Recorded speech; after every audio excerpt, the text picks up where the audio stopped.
Craig? Honestly, I was What? I'll read the intro again.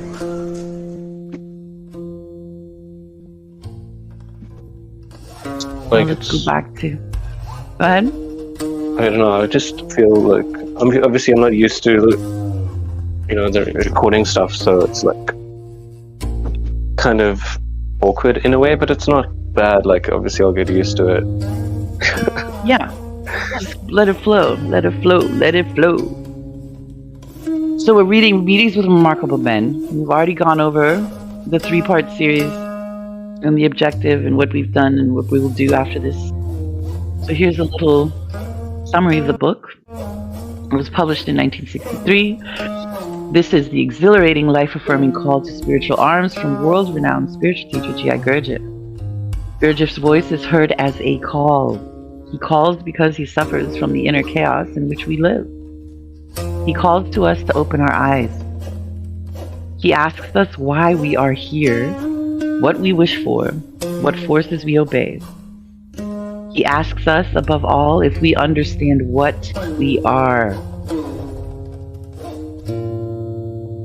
Part adventure narrative, part travelogue, part spiritual guide, Meetings with Remarkable Men is suffused with Gurdjieff's unique perspective on life. With vivacity and charm, he organizes his account around portraits of the remarkable men and women who accompanied him through remote parts of the Near East and Central Asia, and who aided his search for hidden knowledge. Among them are Gurdjieff's own father, a traditional bard, a Russian prince dedicated to the search for truth, a Christian missionary who entered a world brotherhood deep in Asia, and a woman who escaped slavery to become a trusted member of Gurdjieff's group of fellow seekers. Meetings with Remarkable Men conveys a haunting sense of what it means to live fully, with conscience, with purpose, and with heart.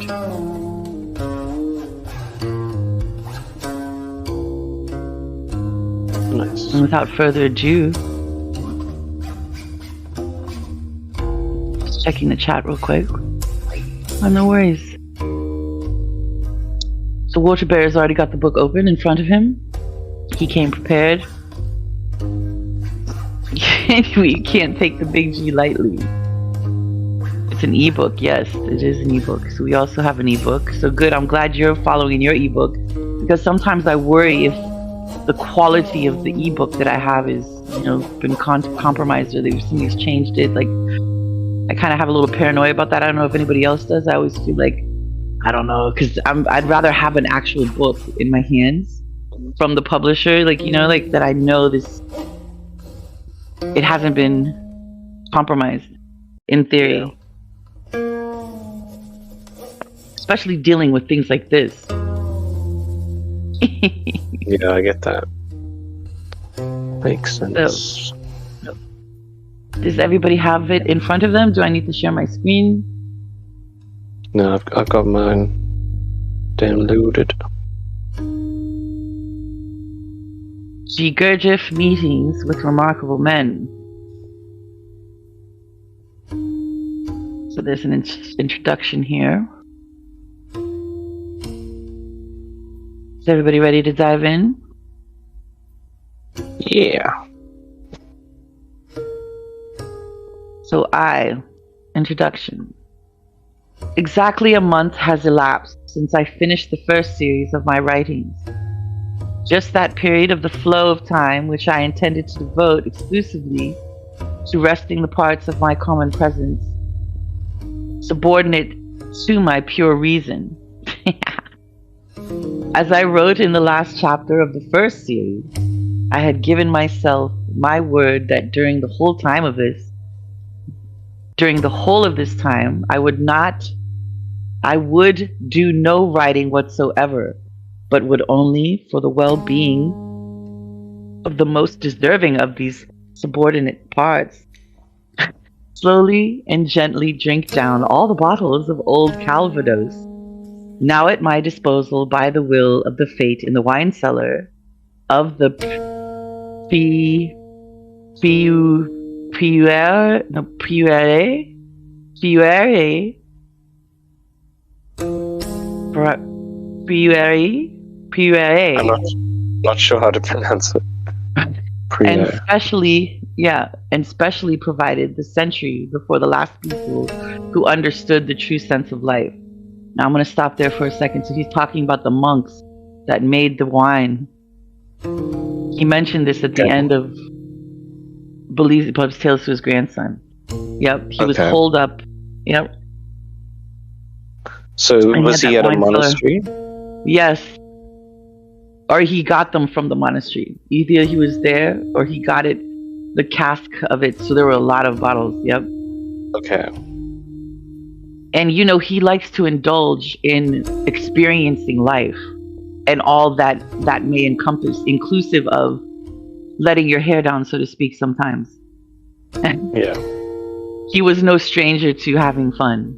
And I don't mean that as innuendo. I mean it in in the actual meaning of the word. Yes. Oh. Jumping back in. And funny, because the last thing I read was understood the true sense of life, which is funny. It's just it's exactly what I just said. Jumping back in. Today I have decided, and now I wish, without forcing myself at all, but on the contrary, with great pleasure, to set to work at my writing again, of course with the help of all the corresponding forces, and also this time with the help of the law-conformable cosmic results flowing in from all sides upon my person, from the good wishes of the readers of the first series. I now propose to give a form understandable for everyone to everything I have written down for the second series, in the hope that these ideas may serve as preparatory constructive material for setting up in the consciousness of creatures similar to myself a new world. A world, in my opinion, real, or at least one that can be perceived as real by all degrees of human thinking, without the slightest impulse of doubt, instead of the illusory world which contemporary people picture to themselves. And indeed, the mind of contemporary man, of whatever level of intellectuality, is only able to take cognizance of the world by means of data, which, whenever accidentally or intentionally activated, arouse in him all sorts of fantastic impulses, and these impulses, by constantly affecting the tempo of all the associations flowing in him, gradually disharmonize the whole of his functioning, with such sorrowful results that it is impossible for any man, if he is able to isolate himself even a little from the influences of the established normal condition of our ordinary life, and is willing to think about it seriously, not to be terrified as, for example, by the shortening of our life with each decade.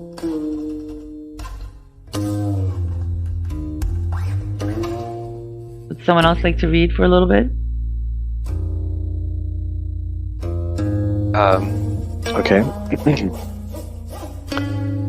First of all, for the swing of thought, that is, for establishing a corresponding rhythm for my thinking, and also for yours, I wish to follow somewhat the example of the great Beelzebub and imitate the form of thinking of one highly respected by him and by me. And perhaps already, brave reader of my writings, by you. It is, of course, you have had the daring to read through to the end all of the first series. That is to say, I wish to introduce at the very beginning of this writing of mine what our dear to all Mullah Nasir Eddin would call a subtly philosophical question. Nice. I wish to do this at the very beginning because I intend to use freely, both here and in my later expositions, the wisdom of the sage, who is now recognized almost everywhere and upon whom it is rumored the title of the one and only is soon to be officially conferred by the proper person. And the subtly philosophical question may already be sensed in that sort of perplexity, which is bound to arise in the consciousness of every reader of even the very first paragraph of this chapter.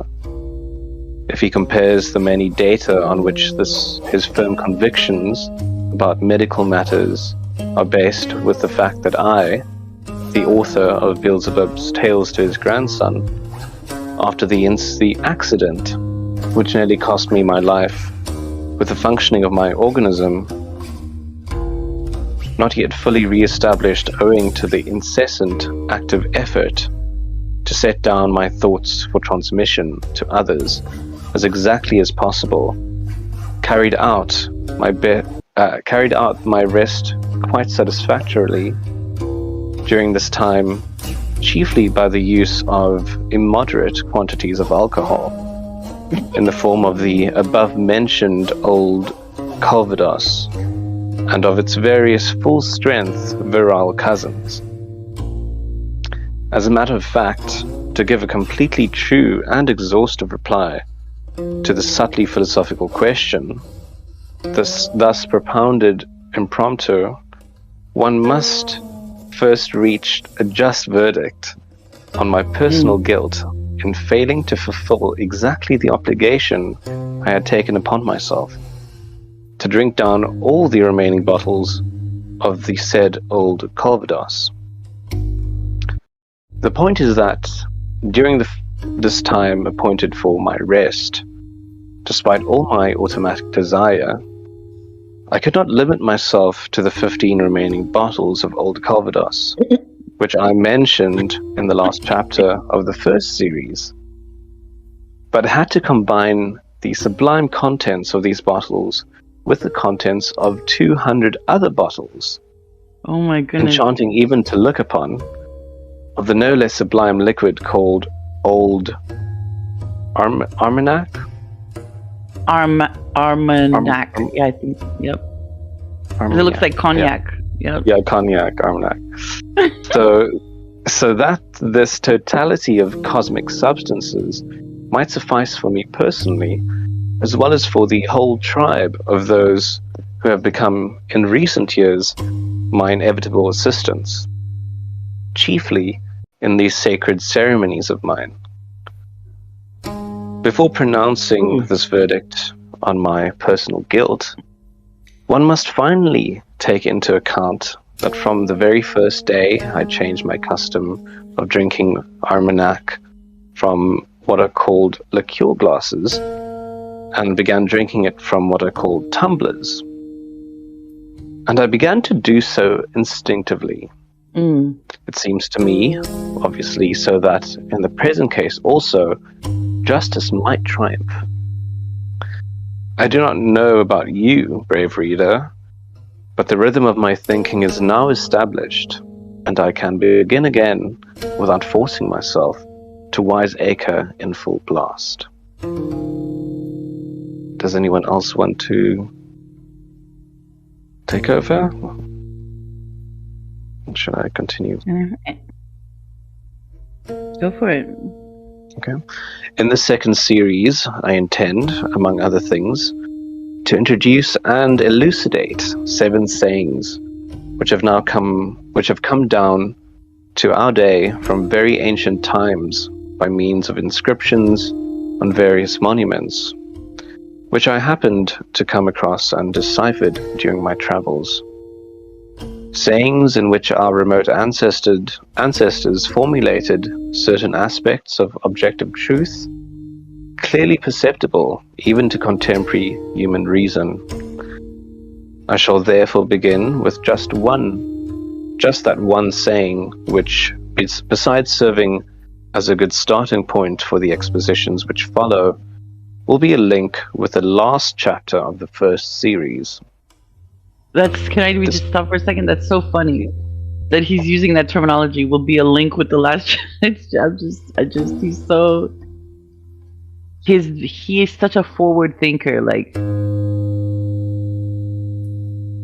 he's so top down. Like, he sees the expansiveness. Like, he's creating some dimensional purviews. Like, even when he's talking about this, he's talking about what he's about to write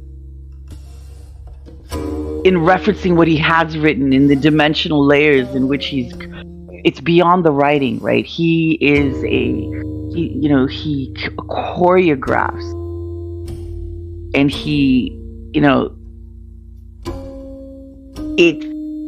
it's beyond sound and sight, and it's an experiential, an amalgamation of sensory, like, and even existence.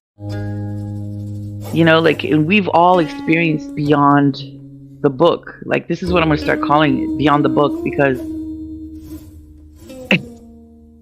outside of reading from Gurdjieff, right? Like, things started happening to all of us. Like in physical IRL, like amongst each other.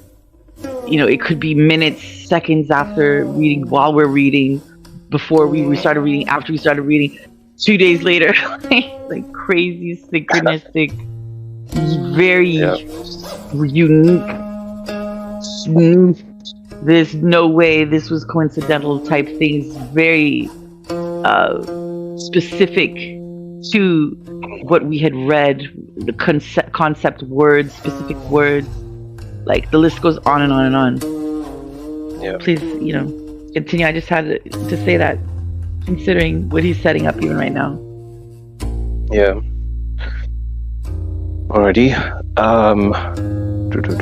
So I shall therefore begin with just one saying, which, besides serving as a good starting point for the expositions which follow, will be a link with the last chapter of the first series. This ancient saying, chosen by me for the beginning of the second series of my writings, is formulated thus: only he will deserve the name of man and can count upon anything prepared for him from above, who has already acquired corresponding data for being able to preserve intact both the wolf and the sheep confided to his care. So let's stop there for a second, and let's process that. Let's break this down. Yeah. So this is an ancient saying that he chose, that was spoken by the one and only, right? Mullah Nasruddin, right? He's the one that said it, right? Yeah. And he's beginning this book, which is the second series of his writings. And it's formulated this way: only he will deserve the name of man. Only he will deserve the name of a man and can count upon anything prepared for him from above.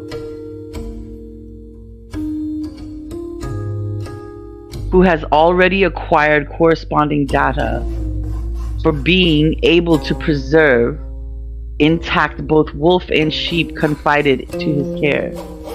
So, to me, what this says, because he has a way of writing as a reflection. So he puts the professional, what is it called? Something phrase. It's a prepositional phrase first. He's like puts the end result first, the action and the cause. It's like he flips it. So he's like, only he will deserve the name of man and can count upon anything prepared for him from above. Then he says what needs to happen in order for this, what he just said, to happen. Who has already acquired corresponding data for being able to preserve intact both wolf and sheep confided to his care. So I think this is the yin and the yang. This is the, Yeah. To preserve intact, meaning balance, the balance of both wolf and the sheep, and confided to his care is key here. Confided To confide is to be in trust with, right?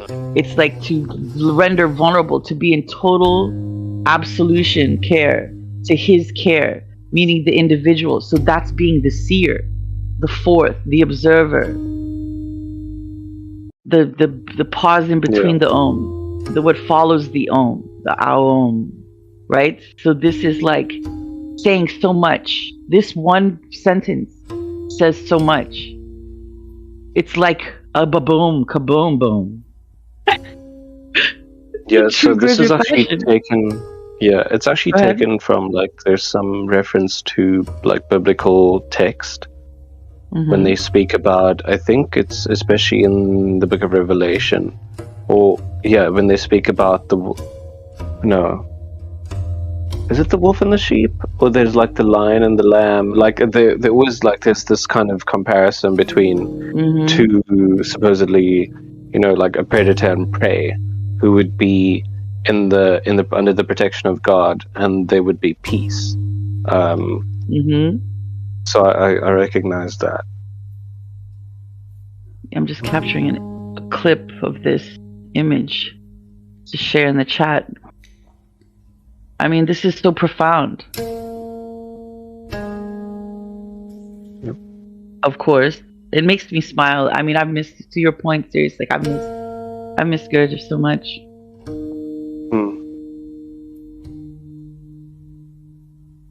Here's Bush Bear from the chat. I enjoyed it, mighty lighty. Your exposition of Big G's personality. Aww. Yeah.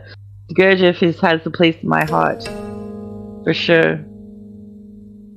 It's been amazing, and it continues to be amazing. For example, just this saying alone, it's this ancient saying. I'm going to say it again because it's important to do this. This ancient saying chosen by me for the beginning of the second series of my writings is formulated thus. And you listen to what he's saying here. He's chosen it. It's an ancient saying. He chose it for the beginning of the second series of his writings. And it is formulated thus, meaning this is not whimsical speaking. This is a formulation of words and a message that's been formulated as a science. Okay? Isn't okay? This is specific, intentional usage of words constructed in such a way. Beyond. Again, look at the rhythmic, the pentameter of it, and the choreography of it. Only he will deserve the name of a man. Only he will deserve the name of man and can count upon anything prepared for him from above, who has already acquired corresponding data for being able to preserve intact both the wolf and the sheep confided to his care. It's staggering.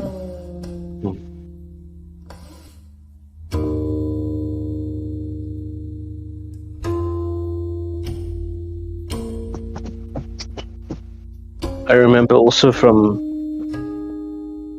the last time, when we sometimes try to analyze the text, and then just after we tried to do that, he would actually elaborate. Yeah. And he would it's almost like he would pull from what we said because it would be so exact. Sometimes, I don't know. See, sometimes I wonder if we affect reality. Like if this is done in such a way, and who's to say that type of stuff exists? You know what I mean? We don't know. Connecting, if those that connect on such a way and bring up this energy and talking about it, what if it changes with the text? You know what I'm saying? What if it's like a key? I don't put it past any of it, honestly, because this whole idea of reading aloud speaking it into existence while we're reading. Who's to say it doesn't affect what's on the page? I know that sounds very like out there. I mean, there's so much that we don't know. And the more that I reflect on his words, it just blows me away. Like, even the way he speaks, like in this moment right now, like he says so much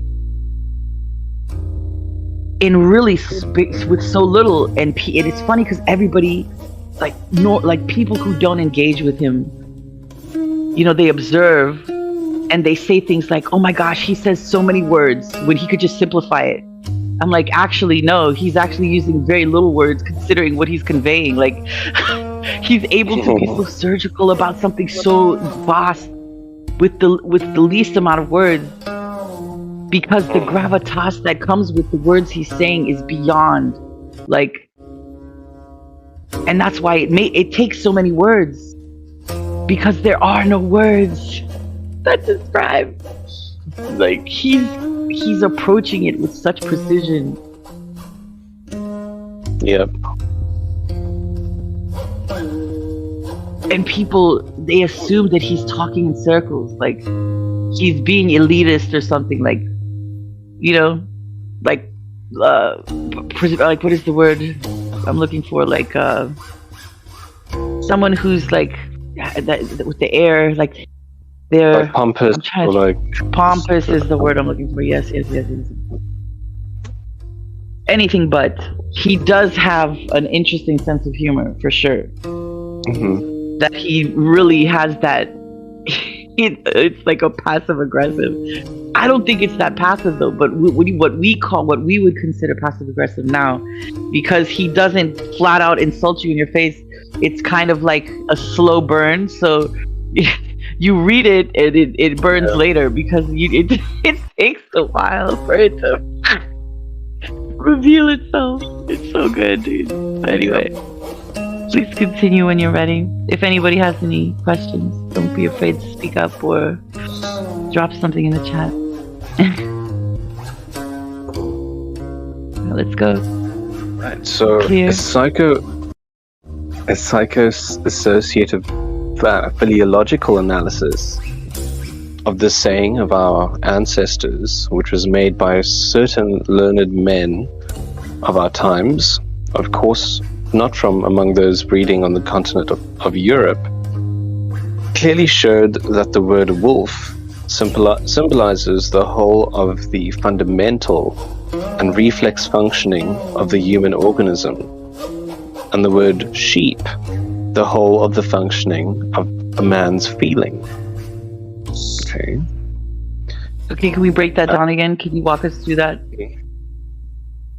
So wolf in this context symbolizes the whole of the fundamental and reflex functioning.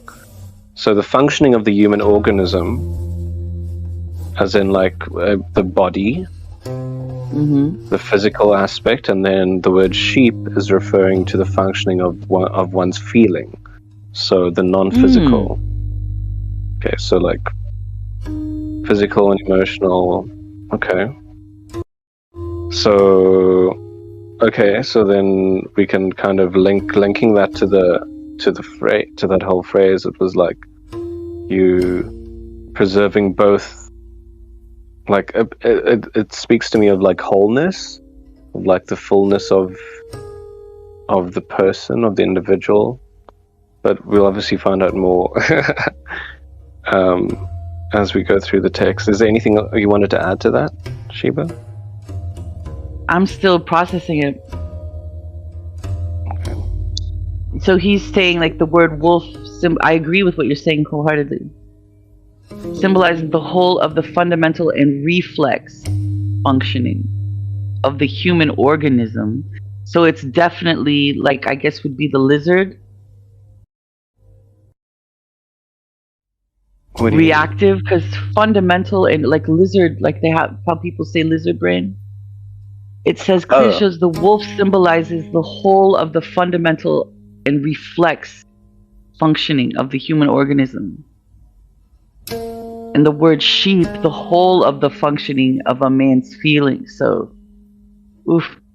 So yeah, the spiritual are the physical and the energetic.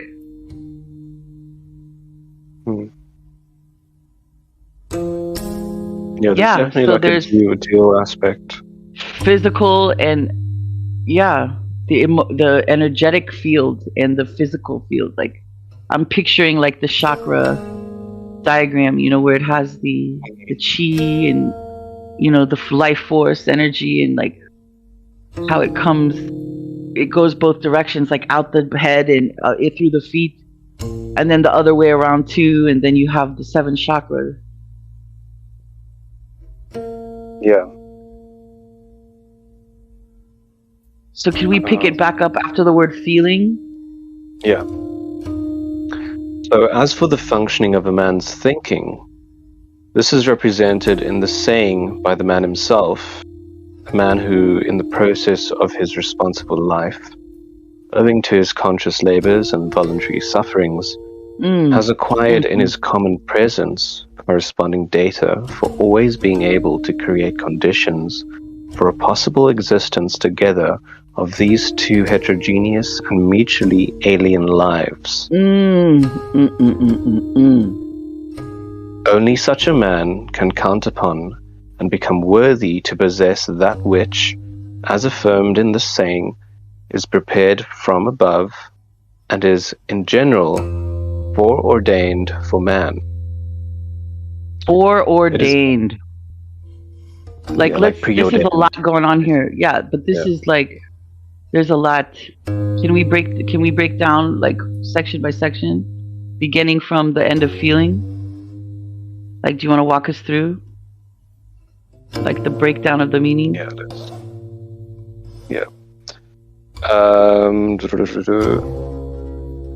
So as for the functioning of a man's thinking, which that in of itself, like, who talks about the functioning of a man's thinking? Like, please continue. Like, yeah, it's so good. So this is represented in the saying by the man himself. So in the saying is referring to the into the like only he will deserve the name of man. So that saying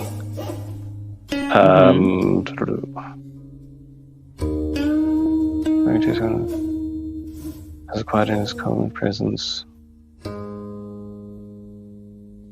So basically he's speaking about when he speaks about like creating conditions for possible existence together with these two different things. So he's speaking about like the wolf and the sheep, or like the physical and emotional or energetic spheres.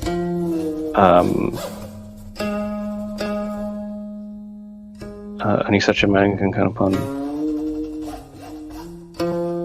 Okay, and become worthy to possess that which. So, I don't know, from my perspective, he is basically, he's expounding on what he said, like in this saying, about, basically man is able to do this through our own our will, and through our intention and our efforts, like consciously, we're able to integrate these two aspects, and then we are doing so with God's help, or with the divine's help, because he's saying it's been prepared from foreordained. Foreordained. It's been preordained for us. Yeah. So we've been given the ability. To be able to do this. Forces at work in conjunction with other things. Yes, like it's all in conjunction. Like, it's our, conscious labors, our involuntary sufferings. Right. This is what gave us the data. To create conditions for possible existence together. That these two heterogeneous and mutually alien lives. So it shows the juxtaposition. And only such a man, which obviously person can count upon and become worthy to possess that which, as affirmed in this saying, it is an affirmation. It truly is prepared from above. Prepared from above. See, this is in the heart of his belief system, because he's an esoteric Christian. And you can feel it, smell it, taste it throughout all of his work. And it's so unique in that, because marrying these I shouldn't even say two things, because it encompasses all things. It's just very it aligns perfectly. Is prepared from above, and is in general foreordained for man. I mean, can we look up foreordained? Let's see. I want to see the etymology.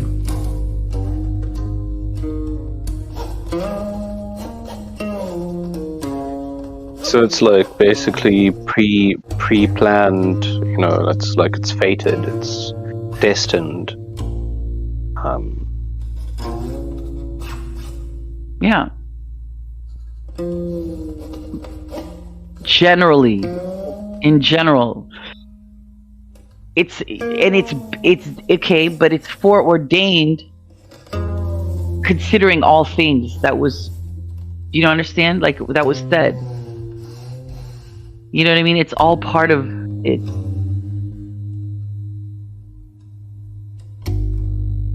You know what I mean? So we have that innate ability within us to access these parts of us, to do this, right? To deal with this, yeah.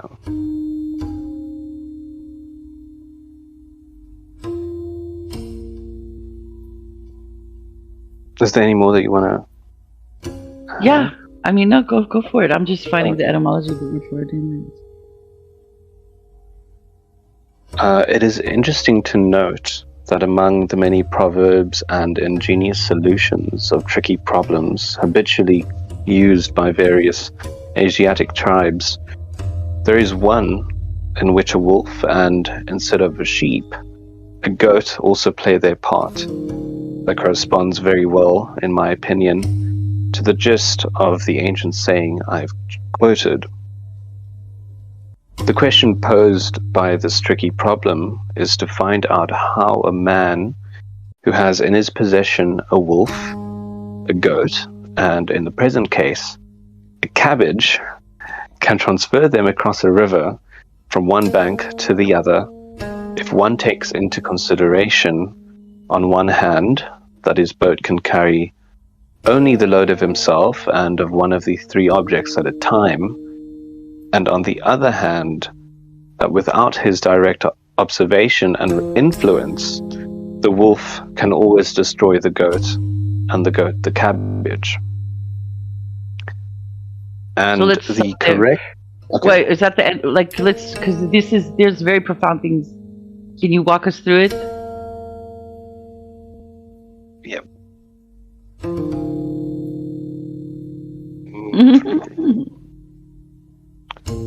Okay, so he is referring to, there was a similar saying from the Asia region in Asiatic tribes. We used like a wolf and a goat, and then the problem, or the question posed by this problem is like basically to find out how the person can actually can deal with having these two kind of like, I wouldn't say opposing forces, but like, yeah, they kind of, you know,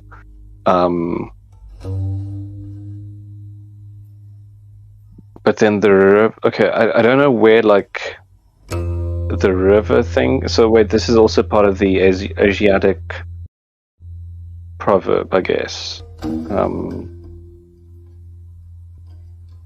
me see.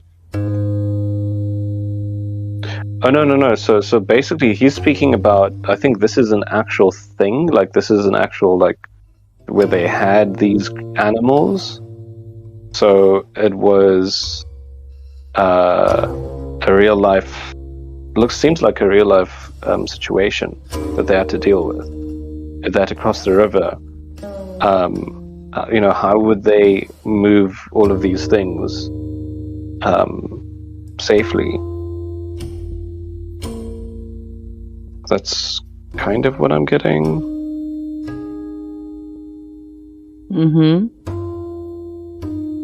I mean, he's definitely making a comparison. Yeah. And the question posed by this tricky problem is to find out how a man who has in his possession a wolf, a goat, and, in the present case, a cabbage, can transfer them across the river from one bank to the other. If one takes into consideration, on the one hand, that his boat can carry only the load himself, and one of the three objects of time. So this is actually a question that's been part of philosophy in many different aspects, actually. I don't remember what the Western version is. Does anybody remember what it is? It's like you have to take across the river. I think it's a crocodile, something and a something, and basically one eats the other that eats the other, right? So there's a lot of different ways to approach this problem. Because the idea is that if you take to the other side of the bank one and leave it to go get the other, and then you take the other and you put it one, okay, so the one you left on either side of the bank could eat the other, you see what I mean? Or eat them on the way if you take both. So there's always, it's just like I forget what they call it. Conundrum. It's a conundrum, yeah, it's basically. Definitely, yeah. So please continue. If anybody else... Wait, I think Water Bear has got some things. Let's look and see what Water Bear is saying, because I know he's saying something. He's saying, I wonder what it takes, the prerequisites, to be intrigued by Gurdjieff. I think Gurdjieff was intrigued by everything. Even more of the same that he's already observed. And then Water Bear asks, and what kind of people would skip over him on chancing upon him? Well, my friend, plenty of people. I've witnessed it myself in 46 weeks of Belizebab's Tales of his grandson. There are plenty of people. Most people skip over him. And there's a litany of reasoning. Not reasoning that I stand behind, but their own reasoning. Trust me, I've heard it all. From it's a Satan worship to, oh, he's so pretentious, he just speaks 20,000 words when he could just say it in one sentence. I've heard everything about this man. Like a cult, it's a cult. You're brainwashing yourself. You know, there's nefarious reasons. You know, like these people don't even know him. Like, not that I know him. I'm just saying I've at least done some research into who this individual is and what they stood for, at least in terms of what they spoke of and their actions that has been recorded in history.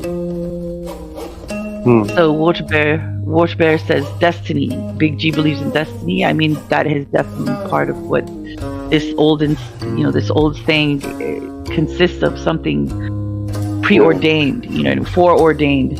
He chose foreordained. So, this is foreordained for the 15th century. Ordende, past participle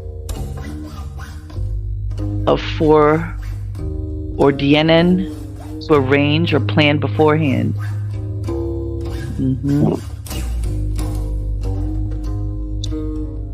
So here, let's say foreordained as in destiny, yes, or foreordained as in being born in circumstances we cannot change. And so this is from Water Bear. And so eventually that they will lead us to a general yet particular direction. It's also, remember, it's to arrange or plan beforehand. I think the way he's utilizing this saying is because it's about all these things.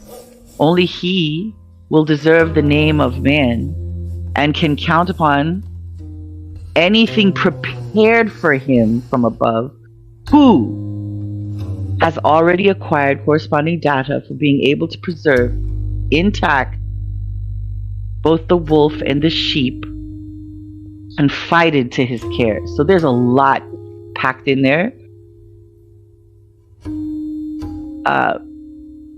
And the foreordained is like, it's part of all of it. So it's like one unlocks the other, that unlocks the other. Like,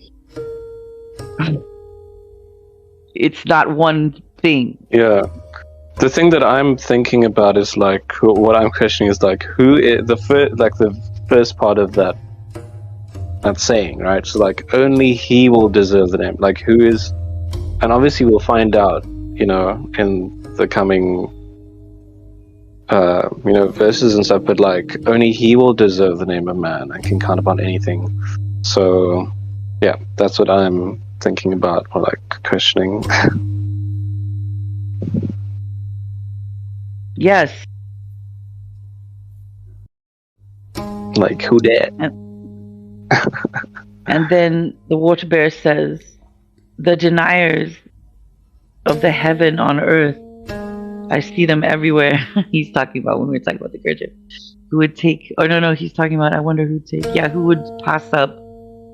No, he's saying, I wonder what it takes to, the prerequisite to be intrigued by Gurdjieff, you know. And what kind of people would skip over him. Yeah, for sure. A truth seeker, someone who, you know, who is interested in self-awareness, who's already on a path of self-awareness. One that, you know, a lot of people tend to a lot of people tend to emote, like constantly speak and not listen. You know, so I think that's also something to be said, because going through Gurdjieff's work is a lot of listening. Pardon? Yeah. I think they're trying to find a solution by action. Trying to gain your appreciation or something, maybe. Big change. But maybe the solution is perception. Part of yes. This. So you feel the same. For sure. You want to be appreciated. It's funny, because you want to be appreciated, you're blind to the fact that other people want to be. You're trying to do instead of take. How bizarre. Aren't we weird? So we're trying to be. Why would we try to be strange? Sounds like fun, right? Sounds like you're fun. Think it's, what's happening. We should do less trying and more allowing, you know? And I think that comes from listening to, you know what I mean? Like, listening even when it's loud. And your mind and body may be screaming because, you know, of a situation or, you know, a cataclysmic intersection of happenings around you and what happens within you. I mean, however you want to break down, you know, things that happen in life. And then, you know, what you hear in these times, this is your you know, beyond the reactionary. You know, when you get triggered, when you feel that pang of pain, when you feel that hurt, there's something there. There's something there. There's something there to work through, to nurture, to love, to heal. There's a reason you're feeling this. It's just like touching the iron, right? Even are you gonna keep your hand? Well, yeah. There's a reason you're feeling this. Explore that, you know. Yeah. Don't shove it down and sweep it in and. I mean, I've tried that. I mean, people do that. Like, I did the stoic kind of no pain, no gain. Even if it hurts, I'm going to do it, and it fucked me up. I think suffering tends to feel bad for a reason. So I don't think it's good. It's good to suffer. If you can't get good, bad is the second best, and the only thing worse than bad is refusing to accept what's given to you. Like, that's your pleasure, kind of. But I don't think you should dish it out to yourself. Pain is to be given to you, and joy is your only choice. But you shouldn't like put yourself in the firing line, because it's like the snail. I don't think anybody's saying that, though. I think about allowing. Yeah, I'm not saying you're saying that. I'm just saying exploring. Yeah, that could be one avenue one takes. That's extreme. Yeah, I think exploring and allowing. Like, don't take shit. Like, sure, if shit happens, accept it, but don't go and eat it like I did, because I think it really will fuck you up. I mean, it fucked me up. A lot of issues from that kind of thinking. I mean, I thought it was being good. Also being humble and being prepared to do any job. I was like the horse from Animal Farm by George Orwell. Like, I'll do it. And they fucked him over. They just fucking ate him. Like, don't be that guy. Don't give yourself shit. If you get shit, then take it. But don't give it to yourself. That's all I think. I agree with what you think. Nice. I mean, it's how we choose to explore and allow. It's our personal journeys, and this is what comes into his original statement about, only he will deserve blah blah blah blah, who has already acquired the corresponding data for being able to preserve intact both the wolf and the sheep confided to his care. So this is all the journey he's talking about. Here's Water Bear in the chat. The deniers of heaven and earth. I see them everywhere, pre-planned, I guess he meant by that word. The skip over clan, yes. Listening even when it's loud, beautiful. I'm glad you like that, because it's, this comes from me experiencing that. You know what I mean? Like, that's the best way I can describe it, is listening even when it's loud, when it's screaming inside. This has been a big thing for me personally this past month. Not that I have never practiced before that. I'm saying the awareness specifically of allowance. Yeah, I came to that idea with my own feelings, but I've come to think, what about the blows I'm dealt? Shouldn't I absorb those? With I decided that I would kind of accept myself as fucked up if that's what I was. But now I'm thinking, well, if people are fucked up with me, like, should I accept that? Okay, I can't avoid it. What do you think?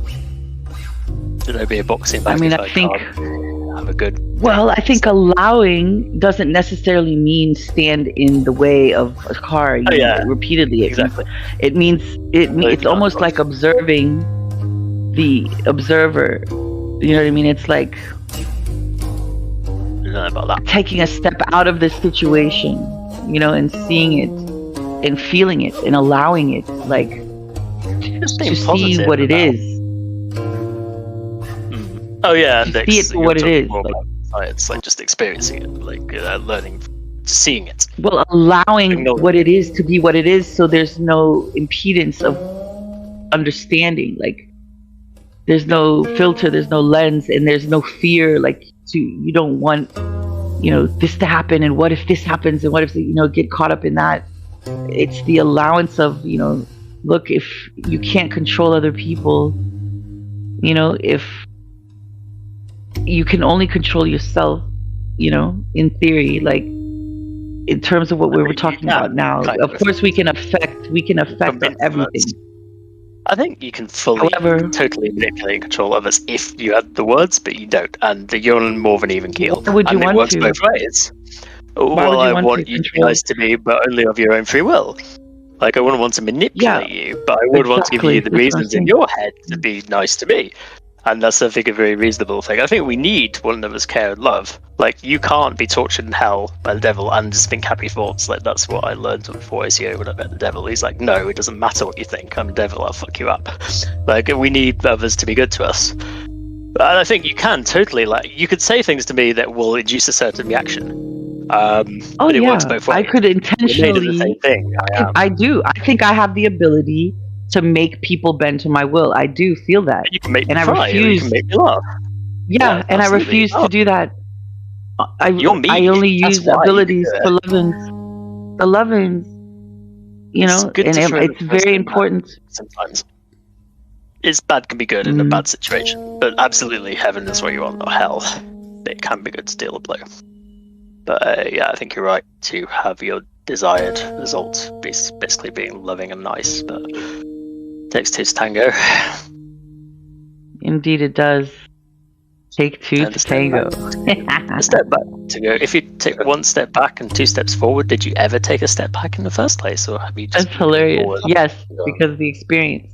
Because it's not about the destination; it's about the journey. So you most definitely are progressing. Yes, there is no space and time or mental construct. We get stuck on measurability of things constantly. Constantly, we get stuck on measuring and weighing and calculating. And it's so silly because the true gravitas of life is in experience. Yeah, okay? And absolutely. no one can buy that. No one can buy that. No one can sell it.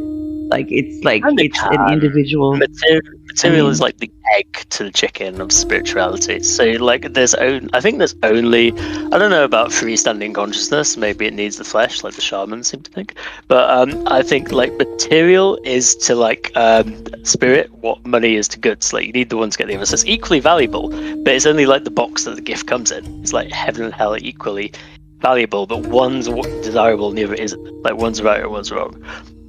So I forgot what we were talking about. I think I agree. Well, the Wash Bear is coming in with something in the chat, and then we can move on serious. I'm thinking we could wrap this up. I mean, let's see what's going on the text.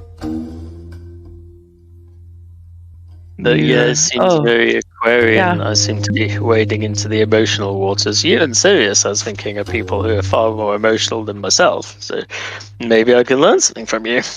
Maybe I can be cool like you guys. We can learn from each other. I want Dracula to... We're going to pressurize Dracula as emotional peer pressure creators. Emoting. Because he's a genius robot, am I right? I want to see him burst. Sorry, Drat, you know I love you. So what do you think, Sirius? We can wrap it up at the break for this session. Yeah. Isn't there a break in the thing, or do you want to keep going? Because I feel like we should do like. I'm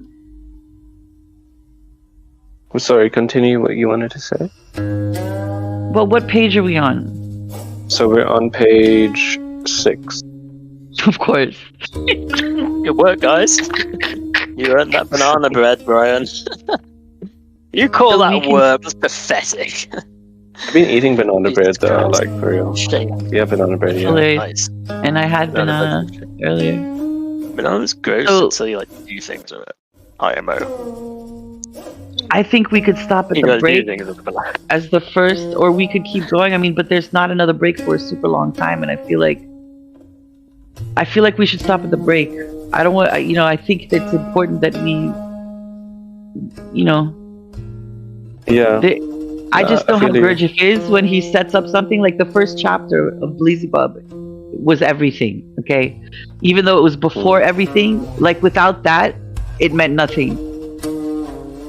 It was words. It was a story, you know what I mean? Like the first chapter was, and that's why, remember, I kept going back to it. Like we had another chapter 1 session, like several times. Yeah, and then the last chapter, obviously the thing after, I don't know what it's called, but after the book, like his, I don't even know what you call it, another note from the author or whatever. The epilogue? I think, I don't know, I guess, I don't remember what it was called, but that was insane. Ori was with me for that part. We kept having the thing, like, so pick up what you're on 6, right? At the top. Yeah, so at the end of 5, which, so the wolf and the cabbage, and then he goes on to speak about saying what the correct answer is. So the correct answer to this popular riddle clearly shows that a man can achieve this not solely by means of the ingenuity which every normal man should have, but that in addition he must not be lazy nor spare his strength, but must cross the river an extra time for the attainment of his aim. Woof. Returning to to the meaning of this ancient saying chosen by me, and keeping in mind the gist of the correct solution of this popular riddle, then, if one thinks about it, without any of the preconceptions always arising from the results of the idle thoughts usual to contemporary man, it is impossible not to admit with one's mind and agree with one's feelings that anyone calling himself a man or person must never be lazy, but constantly devising all sorts of compromises, must struggle with their self-avowed weaknesses in order to attain the aim that he has set himself. To preserve intact these two independent animals confided to the care of his reason, and which are, by their very essence, opposite to each other. All right. Well, Could I contribute my thoughts? That a man shouldn't be too stubborn about his prior decision because, okay, I'm going to do this, but it's just an idea. Maybe it's not going to go that way. I think. Don't be too set on your goals. Why would you be? Like, you made it up in the first place. Why can't you make a new one up when situations change? Maybe you're wrong. You make the guess and God decides the rules. You've got to go with the environment. It says jump, you say how high.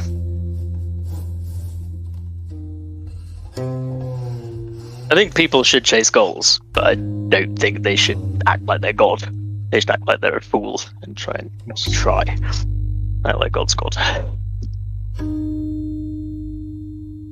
Go ahead. No, I'm just like reading over this again. Yeah. Break it down.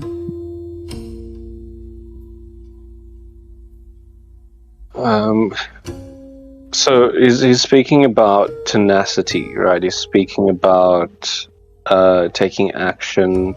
He's speaking about personal accountability, of self-awareness in order to rise above these our like shortcomings or our like personal challenges, in order to attain the goal that we've set for ourselves, and like for a goal that is seemingly it's a very challenging thing, right?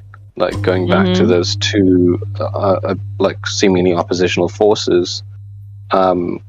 So I feel like he's really speaking about, you know, personal agency and like personal accountability, and just, you know, those sort of things that you that is cultivated, that we cultivate in ourselves to deal. Was he talking about the ideas that produce that type of action? Like a convincing argument results in a corresponding attitude? No, so there was a like a saying. It's in Lotus Lounge, if you want to read it. Maybe pick it out with me. I mean, is it obvious? Yeah, or? I was just saying you can read it out loud, seriously, if you want to, or I can read it out loud. Yeah, sure. It's in Lotus Lounge. Oh, the saying. The image, I snapped a picture of it in Lotus Are you referring to the saying? Or what? The original saying. Yep. Okay. Nastir. Yep. Oh, sorry, I'm not looking at Discord. I'm looking at my. So the ancient saying, only he will deserve the name of man. That one. Okay. Chosen. So basically, there's a saying that Gurdjieff has chosen for the beginning of this book, an ancient saying, which basically it says, only he will deserve the name of man, and can count upon anything prepared for him from above, who has already acquired corresponding data for being able to preserve intact both the wolf and the sheep confided to his care. And then after this, he goes into explaining what the wolf signifies, what the sheep is, and and then Because you really need to unpack a dead statement like that, right? Indeed. Basically talking simple words unless we're going to simple down the big words, unless we're talking to scientist geeks, you know what I mean? What do you mean simple down though? Like I mean, are you saying? What are you saying? I pretty much always speak in like simple, easy to understand words, albeit extensively, right? So if I do use a complex term, unless I know that you understand it, I need to communicate to you. So if I use like hereditary bias reciprocating from alternative commensura, and you're like, huh? I need to like then qualify that. Okay, what that means is I need to talk your language, right? I can't say things too. But why are you saying that? Because it would suck if I just said stuff that baffled you all the time. But why are you saying that? Where's this coming from? I'm saying that he said a very complex statement that needs unpacking. So hopefully, once he says stuff like that, he'll now break it down so you can understand it. Yep. So here, just a complex before thing, that I hope he breaks it down. Yeah. So here's what. Let me read the sentence before he said that. Right. He said, "This ancient saying, chosen by me for the beginning of the second series of my writings, is formulated thus."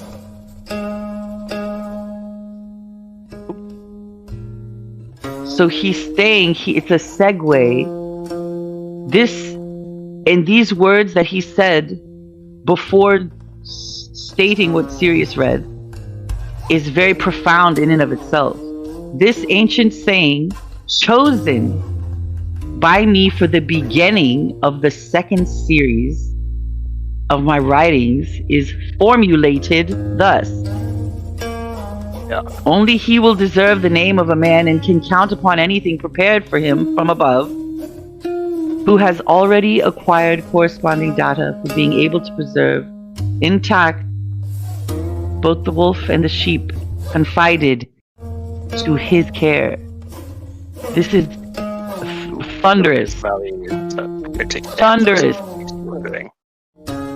What he said, what these words say, the fact that they're mirrored, it's a reflection.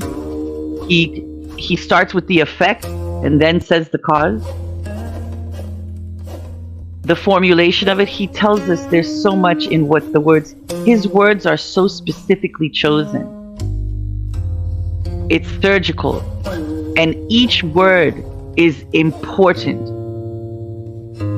Each word is very strategically important and why it's there. It has purpose. Each one, each pause, each in between the words, everything. It's like, yep. I mean, he surely is operating on emotional intelligence as well as, the word weird means you may not be able to explain, get it. So he's probably doing wiggle and acid and mushroom. Yes. So, but if he has feeling and he has intent, intellectual intent and feeling, then fuck yeah, of course there will be outcome. You can't have a lot of feeling or a lot of intellectual concept without fucking come. I'm pretty sure why my life's twisted. He's esoteric. He's he is one. He's this. Yes. Well, I mean, I don't know.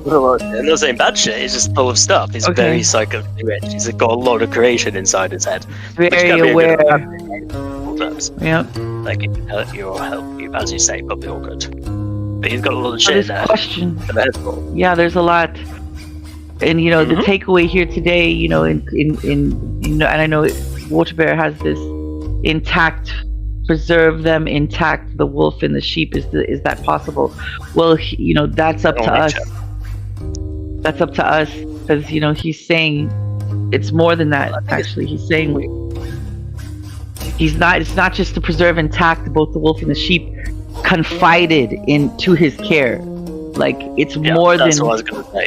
It's eternal, but can you keep the tradition and uphold it? Can you embody that of God within yourself? Can you become part of it? Like there's the eternal ongoing, but it's infinitely expanding.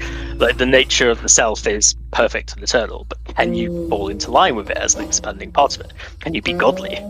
Can you join the tradition? Can it grow through you?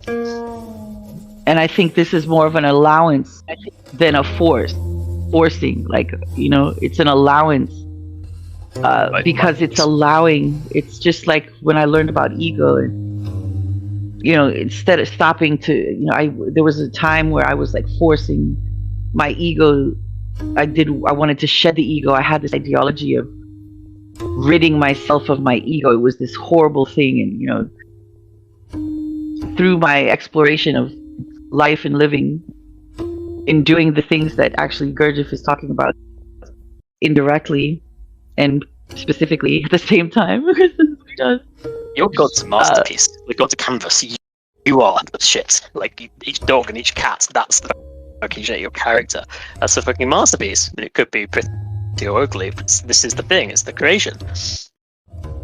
So part of that, part of that masterpiece is the ego. Very much, it's woven into the fabric of our beingness, and it's not something to destroy or shed, or it's actually part of us, including the part that gives us drive. And it's it's all about balance.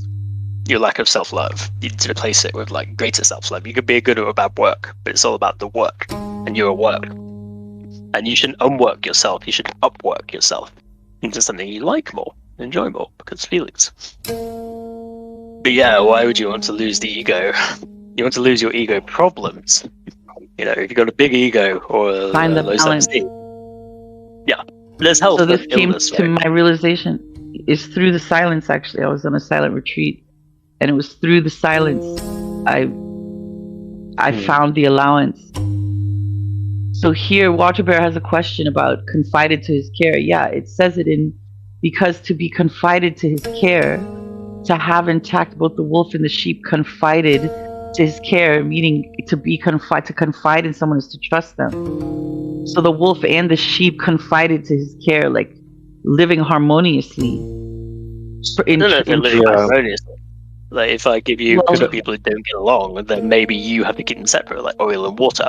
Like maybe the one will kill the other sheep, but you need to protect. Wouldn't be preserving intact. That's not what the text We're is sticking to what saying. the text is saying. Yeah, and we're not discussing all the hypotheticals outside of specifically what the text is saying. They would get along, or just that you for being yes, no. If you listen here, it says acquired corresponding data for being able to preserve intact both the wolf and the sheep confided to his care. I don't think that means they have to get along. I have to keep a dog and a cat. One will kill the other, but I protect maybe. Can I refer to? I'm going to read a verse from Isaiah 11 verse 6. And this is kind of where that saying comes from. So it says, "The wolf shall dwell with the lamb, and the leopard shall lie down with the young goat, and the calf and the lion and the fattened calf together, and the little child shall lead them." There are other verses in the Bible that speak about the lion laying down with the lamb and like there being peace, and it speaks about in the book of Revelation it speaks about the new golden age of peace and how there will be this harmony amongst even so-called rival species and things like that. So it definitely speaks of harmonious relations, togetherness, peace. Yes, I agree. And harmonious, just to further explain, Professor Hound, it doesn't mean that they're getting along. It's called, a balance. It's called being in tune. You know what I mean? Yeah. So it doesn't necessarily mean that it's, there's not, they don't kill each other. They might get along. Well, I wouldn't say kill each other, but maybe. Yeah, it's finding that balance, and that's what's in his care, which is our care. We are him. He is, he's guys from the 40s. You know what I mean? Like this book was written in '63, though, and I think this is a good stopping point. Crazy drugs, man. This is a great stopping point here on page 6. Because we're about to get into a lot more, and I think we can take where we're at, and if we could look it over, and at the beginning of next week's session, we can do a recap and share notes on what we have read today, because I think it deserves a once over, or at least a revisit before moving on. And especially when it comes to the quotes, the saying, and both the new thing that he introduced of this: on two banks of the river, you've got the three things to take across. Yeah, so let's explore that. Maybe don't get on. Maybe he'll go after them. Because I feel like there's fruit there. Yeah. And it'd be nice to recap it moving into the next one. Like we could do a 30-minute recap prior, have that time, or maybe 20 minutes moving forward, a recap. And we're coming up on the second hour. And I know we started, we give 15 minutes for people to arrive, and then I was making the tea, and then we really was talking before we got into the text. So moving forward, I think that time can be used for the recap of the prior thing. And then we can get a full solid hour in of reading every time, because then, we also talk about it as well. So which adds like another 30 minutes to the experience. So I think keeping it in a 2-hour segment moving forward, like 2 hours every week, would be best. Yeah. Yeah. That sounds good. You can achieve your resolve and be a man, Shiba. Okay. We are all the man in the sense of the formal grammatic usage of it during that time. There's only one man, and here's a PP between his legs. That's what makes the man the man. Oh boy. So this book looks like this book looks like it has 135 pages. No, 305 pages. And so 55? No, 305 pages. Yeah, looks like. Are those the two books combined? I think. I believe so. Yeah. So Water Bear, has everything we've been reading in sync with your hardcover book, or? I don't think he has a hardcover.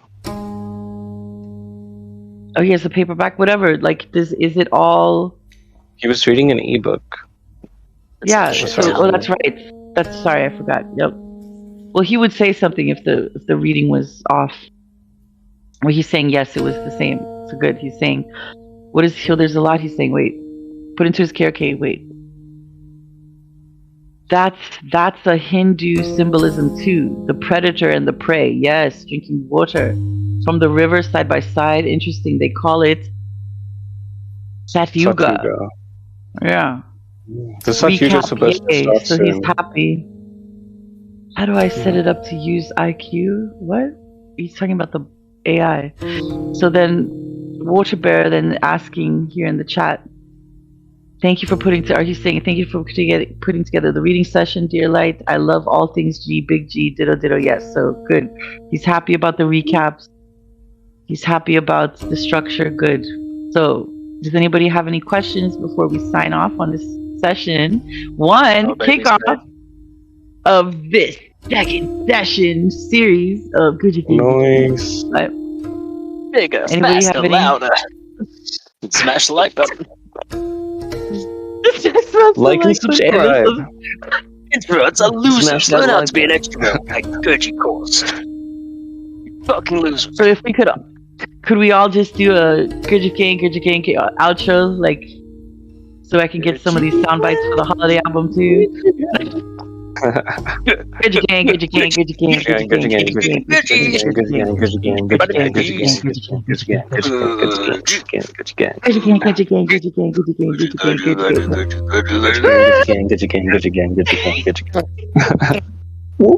And until next time, GG.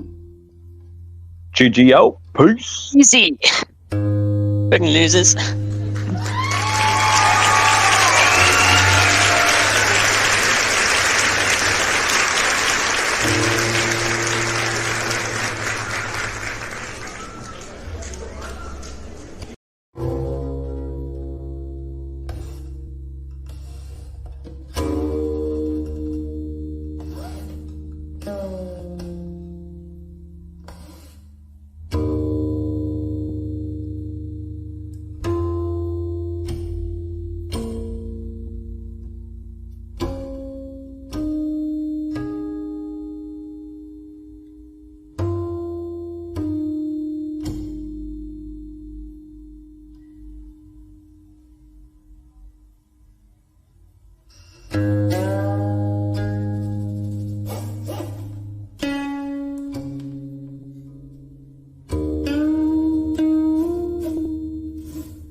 you.